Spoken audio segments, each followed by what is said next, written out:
What is going on? I feel like I owe anyone who watched my last video an explanation as to why I overreacted. Reflecting on it, I absolutely did, and for that I do apologize. If I turned you away from my channel because of how I acted, I can't change how you feel, but at least give me a chance to explain why I got so incredibly heated with the subject. Starting with the obvious from reading the comments on my last video, just play free pick. Probably got fairly annoying, right? I'm sure by the 12th time hearing it, you had already left. So let me break it down just a little bit. Why do I advocate for free pick?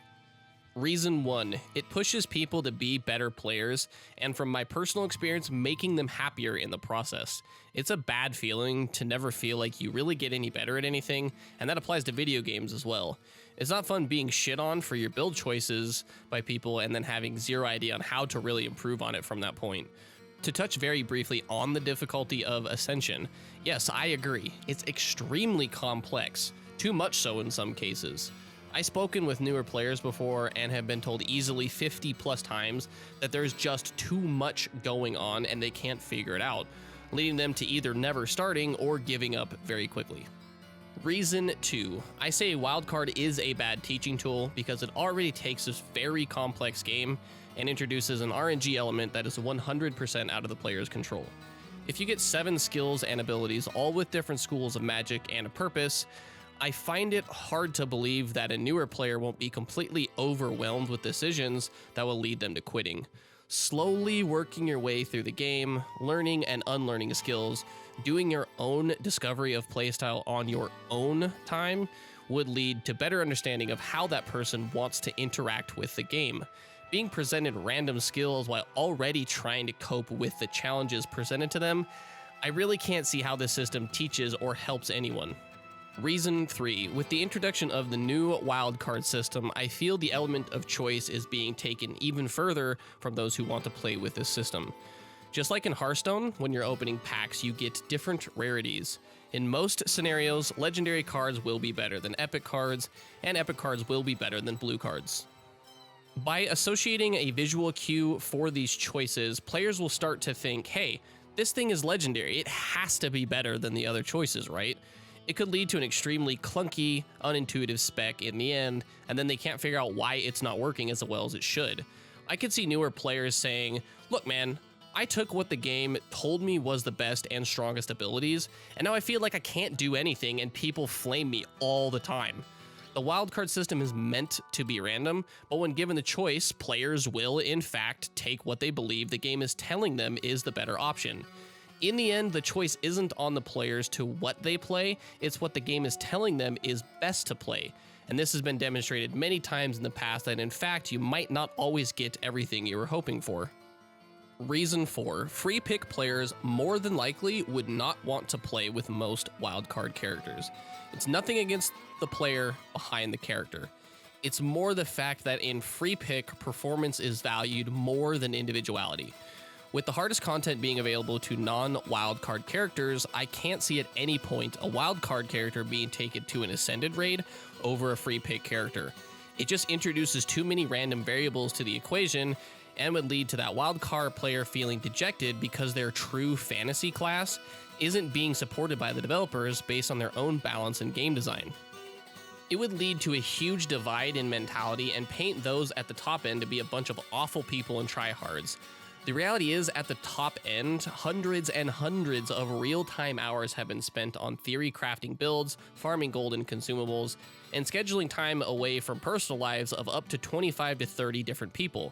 It would be considered rude to show up to a progression raid where every single second matters in a fight with a build that is severely lacking in performance to then tell all those other players that your fantasy class is more important than what everyone else is there trying to accomplish. Merging these two systems together might lead to so many different problems that were unintended because of the vast differences in playstyles between the two servers. Reason 5, Project Ascension has put problems in their game modes and sells you the solution.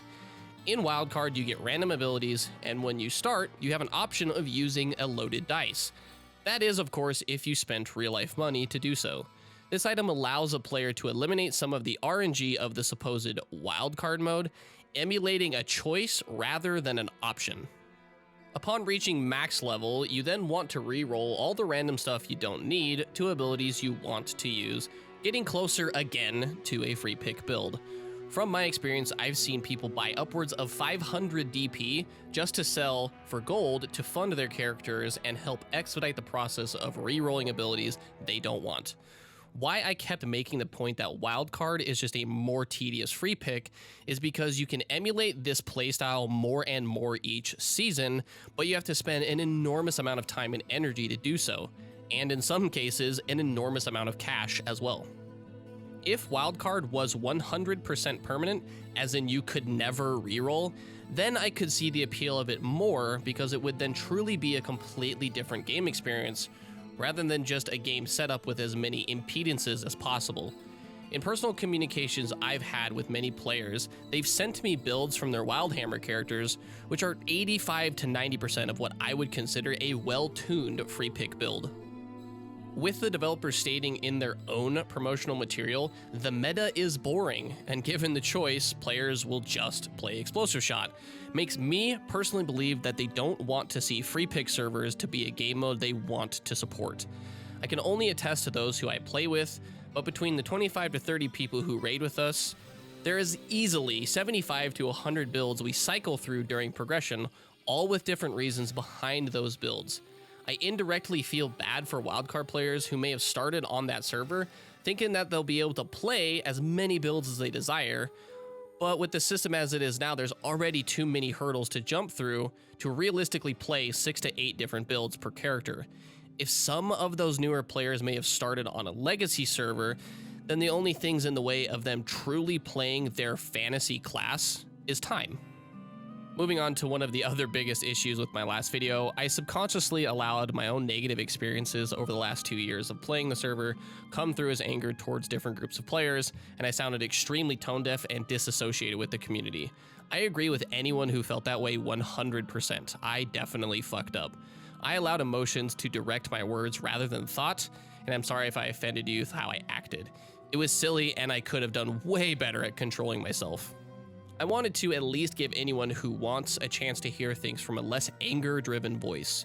I've been playing Project Ascension for just about 2 years now, and in that time I have went through all the stages a player could. I've played Seasonal, I played 2 different wildcard characters, I've done Resolute Iron Man, I have 3 to 4 maxed alts, and went from barely understanding a thing about the game to being a top-level raider on the server. In that time, I've developed my own opinions on how Project Ascension's future should be developed, amazing concepts that I absolutely love, and things that I personally feel were taking away from the health of the game.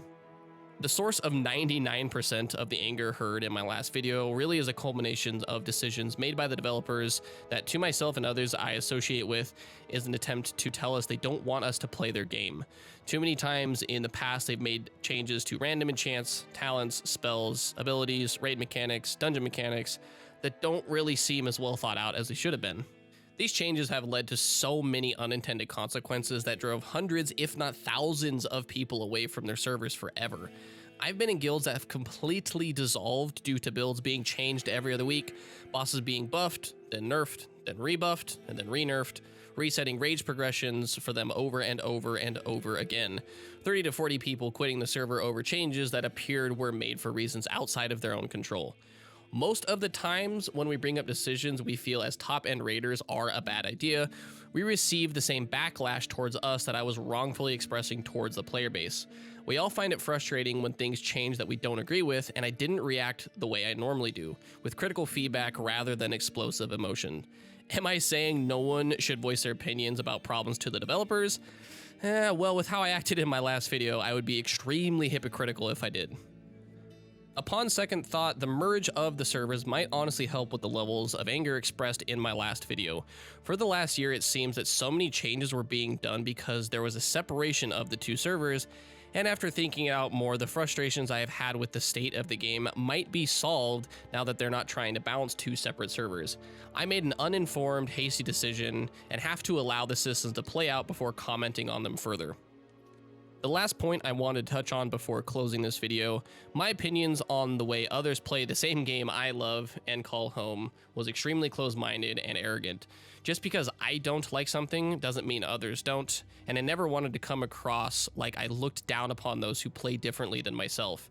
After listening to what I said, I can tell that I've been so focused on endgame progression, I allowed my own biases towards that content to direct my words and indirectly threw shadows on so much of the player base. In the future, I will make sure I don't have such a ridiculous meltdown over ultimately what is an update that's more than likely for the betterment of the game. I hope to see you guys back for the next video, and with that, I'm going to end this one. I'll see you guys later. Have a good day. Bye-bye.